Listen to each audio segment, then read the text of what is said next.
नमस्कार, आप सभी का स्वागत है। दोस्तों, हिंदू धर्म में पितृपक्ष का महत्व बहुत अधिक होता है। पितृपक्ष के दौरान हमारे पूर्वज पितृलोक से धरती पर हमें मिलने के लिए आते हैं।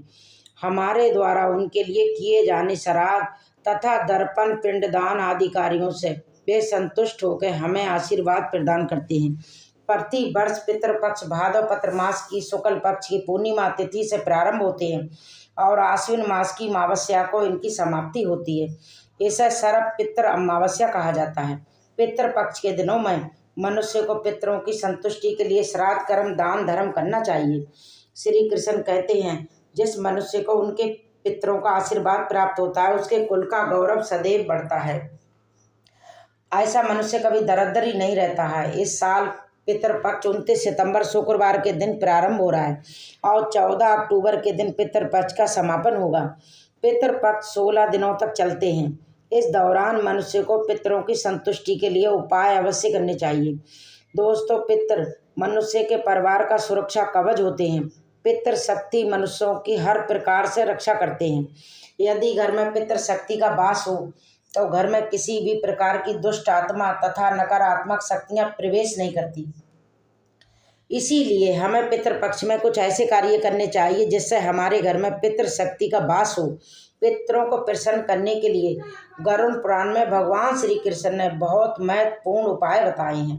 भगवान श्री कृष्ण के अनुसार पितरों की संतुष्टि के लिए सर्वोत्तम उपाय है दान करना, और दान में भी सब उत्तम होता है तिल का दान करना। जो भी मनुष्य पितृपक्ष में तिल का दान करता है उसके सभी पापों का एवं दुखों का नाश हो जाता है। इसके अलावा आप पितृपक्ष में अपने पितरों की संतुष्टि के लिए वस्त्र आदि का दान अवश्य करें। यदि गाय का दान किया जाए तो कई गुना अधिक फलों की प्राप्ति होती है। दोस्तों, हमारे प्राचीन धर्म ग्रंथों में गाय को एक अत्यंत महत्वपूर्ण और पवित्र पशु माना जाता है। शास्त्रों में गाय को माता कहा गया है और समस्त देवी देवता इनका पूजन करते हैं।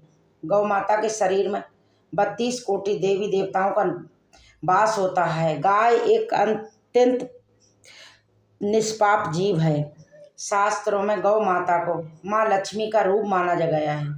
इसीलिए उनकी पूजा करने से दरिद्रता दूर होती है। प्राचीन काल से ही गौ माता की सेवा और रक्षा करने की परंपरा चली आ रही है। कई ऋषि मुनि अपनी कुटिया में गाय का पालन करते थे। राजा महाराजा गाय का दान करते थे। गायों के दान को सबसे बड़ा दान कहा गया है।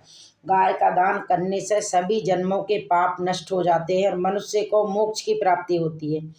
आज हम आपको गौ माता के बहुत महत्वपूर्ण बातें बताने जा रहे हैं। गाय की पूजा कैसे करनी चाहिए, गाय को कौन सी चीज़ें खिलाने से कौन सा फल मिलता है तथा गाय के किस अंग को स्पर्श करने से दरिद्रता दूर होती है आदि के बारे में हमारे शास्त्रों में बहुत महत्वपूर्ण ज्ञान दिया गया है। हमारी अत्यंत पूजनीय गौ माता के बारे में आप सभी को ये बातें जान लेनी चाहिए।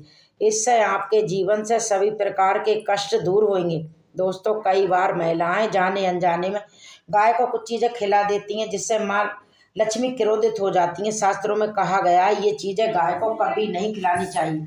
इससे मनुष्य के जीवन में दुर्भाग्य आता है और किसी कार्य में सफलता नहीं मिलती है। तो चलिए जान लेते हैं गौ माता के विषय में महत्वपूर्ण नियम। सबसे पहली बात है दोस्तों, गौ माता के दर्शन करना बहुत शुभ होता है। शास्त्र कहते हैं रोज सुबह गाय के दर्शन होने से पुण्य की प्राप्ति होती है और सुबह गोबर के दर्शन होने से लक्ष्मी की प्राप्ति होती है। अगर किसी महत्वपूर्ण कार्य के लिए जा रहे हैं और अचानक ही गौ माता आपके रास्ते में आ जाती हैं तो वो कार्य निश्चित ही सफल हो जाता है। किसी भी यात्रा पर निकलते समय अगर गौ माता के दर्शन हो जाए तो वो यात्रा सुखपूर्वक पूर्ण हो जाती है, इसमें संशय नहीं है। ज्योतिष शास्त्रों के अनुसार कुंडली में यदि पितृ दोष होता है तो अन्य उपायों के साथ साथ गौ माता को प्रतिदिन रोटी और घास खिलाने से लाभ होता है और पितृदोष से मुक्ति मिलती है। इसी तरह कुंडली में शनि की 7.5 या महादशा है तो हर शनिवार को काले रंग की गाय को घास या रोटी खिलाएं और उसकी पूजा करें। इससे शनि दोष कम होता है। गौमूत्र यानी गाय का मूत्र बहुत उपयोगी, पवित्र और स्वास्थ्य की दृष्टि से अत्यंत हितकारी होता है। गौमूत्र का महत्व है, साथ ही वैज्ञानिक और स्वास्थ्य की दृष्टि से भी गौमूत्र के बहुत से लाभ बताए गए हैं। गौमूत्र में बहुत से पदार्थ बहुत हमारे शरीर की शुद्धि करते हैं और बहुत से रोगों से भी बचाते हैं। साथ ही गौमूत्र छिड़कने से वातावरण में शुद्धता और पवित्रता व्याप्त हो जाती है।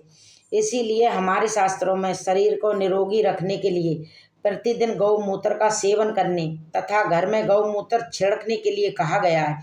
कुंडली में शुक्र ग्रह की स्थिति को मजबूत करने के लिए ज्योतिष शास्त्रों के अनुसार सुबह के भोजन में सबसे पहली रोटी निकाल कर एक सफ़ेद गाय को खिलाना शुभ माना गया है। अगर आपकी कुंडली में भूत ग्रह कमजोर है या किसी कारण इसके दुष्प्रभाव झेलने पड़ रहे हैं तो हर बुधवार के दिन हरा चारा खिलाना शुरू कर दें। इससे बुध से जुड़े दुष्प्रभाव दूर होते हैं और आपको तमाम समस्याओं का हल मिल जाएगा।